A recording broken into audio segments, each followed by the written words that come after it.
Dan saudara, untuk mengetahui informasi selengkapnya, upacara dan parade Hari Bayangkara ke-79 yang berlangsung di lapangan Silang Monas, Jakarta, kita akan bergabung dengan jurnalis Kompas TV Rahma Piliang yang akan berbincang bersama dengan Karobincar SSDM Polri atau Kepala Biro Pembinaan Karir Staf Sumber Daya Manusia Polri, Brigjen Pol Langgeng Purnomo.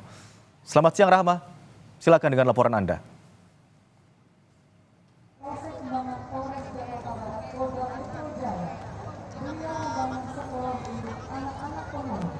Iya, selamat siang Imron. Memang kita masih melihat, masih ada rangkaian dari peringatan Hari Bayangkara yang ke-79 Imron.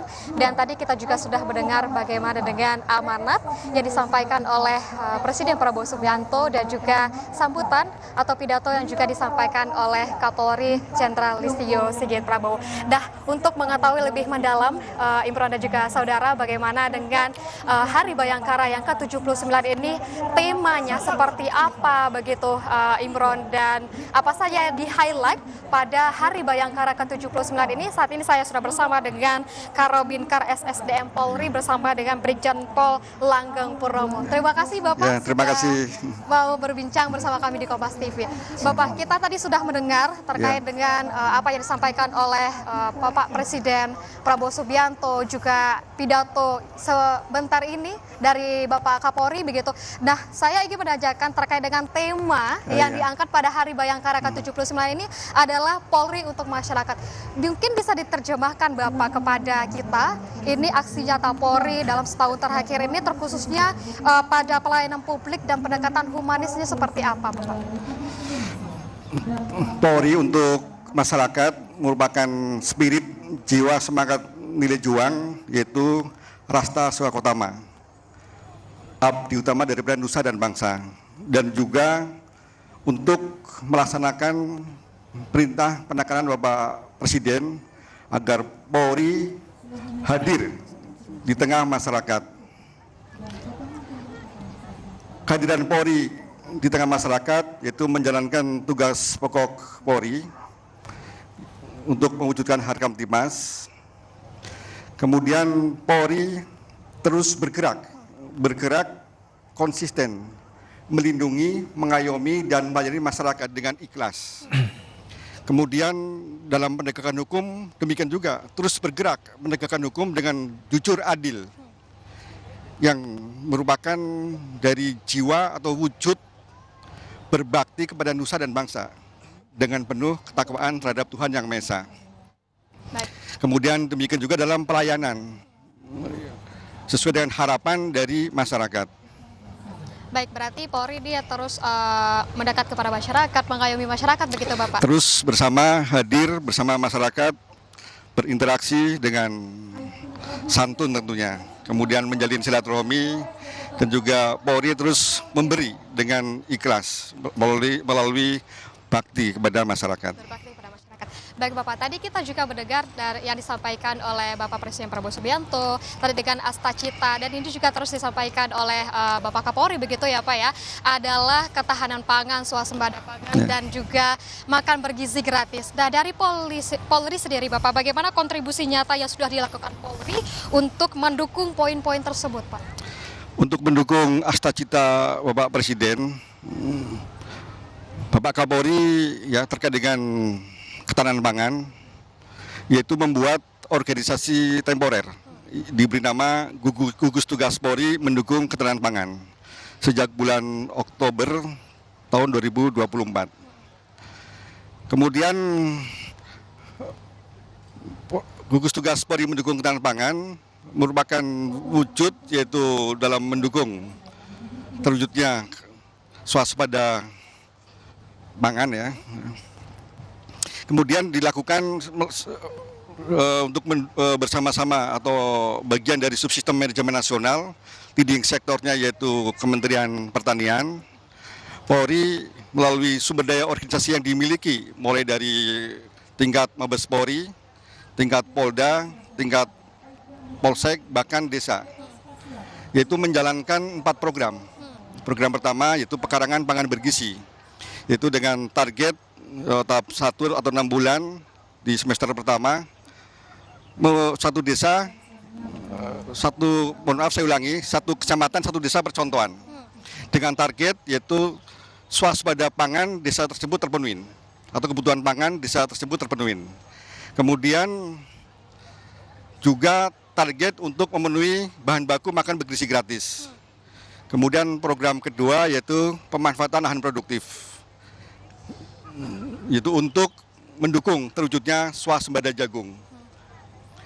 Kemudian target yaitu selama 1 tahun 2025 ini menambah produksi jagung 4 juta ton dan luasan lahan yaitu 1 juta hektar. Kemudian yang ketiga yaitu pengawasan distribusi, distribusi bantuan pemerintah, baik itu menyangkut alsintan, kemudian benih bibit, pupuk, dan lainnya.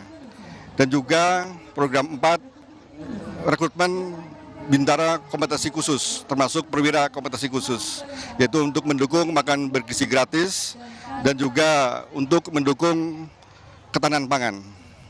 Berarti juga dari Polri ini ada program untuk mendukung poin-poin cita-cita tersebut ya Bapak ya? Termasuk juga ada SPPG yang juga dibangun oleh Polri begitu ya Pak? Ya, untuk SPPG sejumlah 139, itu saat ini 18 sudah beroperasi, 24 dalam proses verifikasi, dan 97 dalam proses pembangunan. Di akhir tahun ini target itu 200 ya. 200 untuk SPPG ya. Dapat beroperasi begitu ya Pak. Nah terkait dengan untuk mendukung program Bapak Presiden dan juga tentunya ini Polri tidak bekerja sendiri ya Bapak. Ya. Itu ada stakeholder yang terkait begitu. Untuk dari Polri ini saja siapa saja mitra-mitra untuk mendukung program dari ketahanan pangan dan juga makan bergizi gratis? Untuk mewujudkan atau mendukung program pemerintahan ini Asta Cita, tentunya kita lakukan dengan gotong royong atau keroyokan lah kan gitu. Jadi yang pertama sama unsur dari pemerintah, baik itu untuk terkait dengan ketahanan pangan, yaitu di depan atau di sektornya Kementerian Pertanian. Untuk makan bergizi gratis yaitu Badan Gizi Nasional. Kemudian kolaborasi yaitu sesama unsur pemerintahan, yaitu di tingkat kementerian lembaga di tingkat pusat, kemudian di tingkat daerah yaitu pemerintah daerah tingkat provinsi, kemudian tingkat kabupaten, dan juga tingkat kecamatan, bahkan tingkat desa. Jadi sesama unsur pemerintahan saling mendukung, semuanya menjalankan fungsi perannya. Kemudian kolaborasi nasional dalam diantaranya dalam mendukung ketahanan pangan dan juga suksesnya program makan bergizi gratis. Kemudian kerjasama juga dilakukan dengan unsur yaitu komunitas, unsur masyarakat, yaitu dalam ini kelompok tani misalkan, yaitu terkait dengan ketahanan pangan, termasuk juga yaitu unsur dari lembaga LSM lainnya dan juga unsur dari mahasiswa ya, ini terkait dengan komunitas. Kemudian unsur akademisi pun kita libatkan, yaitu terkait dengan keahliannya, pengetahuannya untuk memberikan saran masukan, menyangkut evaluasi dan juga kajian-kajian, bahkan secara teknis sesuai dengan pengetahuannya melakukan pendampingan. Itu terkait dengan ketahanan pangan, misalkan contoh dalam penanam jagung misalkan, yaitu menyangkut bibit atau benih yang unggul, termasuk juga melakukan pendampingan secara teknis, yaitu bagaimana supaya hasil produksi lebih optimal. Dan juga kerjasama dengan unsur bisnis, ya, unsur bisnis juga dilibatkan, yaitu contohnya unsur bisnis terkait dengan lahan perusahaan pertanian, perusahaan sawit misalkan, yaitu lahan yang dimiliki termasuk perhutani itu dapat digunakan yaitu untuk mendukung penambahan lahan produksi jagung, yaitu melalui program Tumpang Sari. Kemudian dengan unsur media juga demikian, ini kerjasama terus bagaimana kita kolaborasi, kemudian kita tunjukkan hal-hal yang positif, mengajak seluruh komponen bangsa untuk bersama-sama bisa mendukung program pemerintah. Berarti untuk kerjasama ini tidak hanya dengan kementerian lembaga, juga Ya. dengan akademisi ya Bapak ya, Ya. dengan lembaga swadaya masyarakat dan juga pihak-pihak lainnya. Nah Pak, di Hari Bayangkara yang ke-79 ini mungkin pesan apa Pak yang bisa disampaikan kepada masyarakat terkait dengan untuk mendukung transformasi Polri untuk lebih baik lagi, di mana tadi Bapak Kapolri kita dengarkan menyebutkan bahwa memang Polri ini tidak, Polri ini tidak akan terus berbenah gitu. Pesan apa yang bisa disampaikan kepada masyarakat terkhususnya generasi muda Bapak? Ya, pesan kami kepada generasi muda bahwa saat ini kita berada di era yaitu kemajuan segala bidang. Namun yaitu satu hal yang perlu kita antisipasi yaitu mundurnya kemanusiaan. Ini merupakan suatu kondisi ya bahwa kita saat ini di era digital ini perubahan demikian cepatnya juga bikin kaget ya, dan juga realitas ya, suatu hal yang sangat subjektif gitu karena banyak faktor yang mempengaruhi. Oleh karena itu tentunya perlu hati-hati dalam mencermati, dalam melihat realitas. Jadi jangan langsung terbawa arus yang dalam hal ini bisa jadi ada pelaku-pelaku yang memiliki kepentingan bisa melakukan proksi ya dengan ujaran kebencian, melakukan memecah, kemudian juga melalui labeling misalkan gitu. Oleh karena itu dalam kondisi yang tantangan dinamika yang demikian perlu kehati-hatian, generasi muda ya dalam bergerak bersama untuk mendukung tugas-tugas Polri, termasuk mendukung yaitu terwujudnya cita-cita Bapak Presiden, yaitu masing-masing menjadikan dirinya sebagai SDM yang unggul, menyiapkan sebagai sumber daya manusia yang unggul dengan cara apa? Yaitu jangan gampang menyerah. Jangan gampang menyerah. Jadi terus lakukan yaitu proses menuju apa yang cita-cita luhur, yaitu ya jangan sampai menyerah. Ya, jadi harus punya mental yang kuat, jangan putus asa. Karena di tengah kesulitan pasti akan ada kemudahan.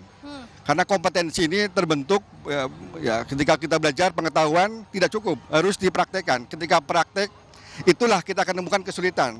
Lama-lama akan mudah, itu namanya kompeten.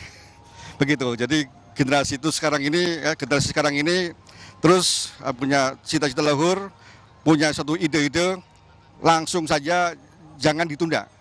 Laksanakan, kerjakan, tuntaskan. Baik, Ya. Bapak. Mungkin terakhir Bapak, singkat saja Bapak, untuk harapannya di Hari Bayangkara ke-79 ini seperti apa Pak? Dan juga ini kita lihat untuk rangkaian upacaranya sudah selesai ya Pak ya. Apa saja yang bisa dinikmati dari masyarakat yang datang ke Monas mungkin sampai nanti malam Bapak? Ya, saat ini secara konkret di Monumen Nasional, Polri hadir di tengah masyarakat, ini sesuai dengan tema Polri untuk Masyarakat. Jadi setelah ini masih banyak yaitu program atau kegiatan-kegiatan ya untuk saat berinteraksi di tengah masyarakat bersama masyarakat, yaitu dalam satu nafas. Ya, silakan untuk bertahan di sini dengan senang, dengan gembira, dengan senyum. Yaitu masih banyak acara-acara ya hiburan-hiburan yang rohnya adalah bagaimana kita satu nafas, satu frekuensi, yaitu bagaimana kita berbakti untuk negeri melalui Polri untuk masyarakat. Baik, terima kasih Bapak Brigjen Pol Langgeng Purnomo selaku Karobinkar SSDM Polri itu. Imron dan juga saudara, bincang saya bersama Karobinkar SSDM Polri terkait dengan Hari Bayangkara yang ke-79 ini. Selengkapnya kita kembali ke studio, Imron. Baik, terima kasih atas laporan Anda Rahma Piliang dari lapangan Silang Monas Jakarta dalam rangka acara Hari Bayangkara ke-79. Terima kasih, Kak.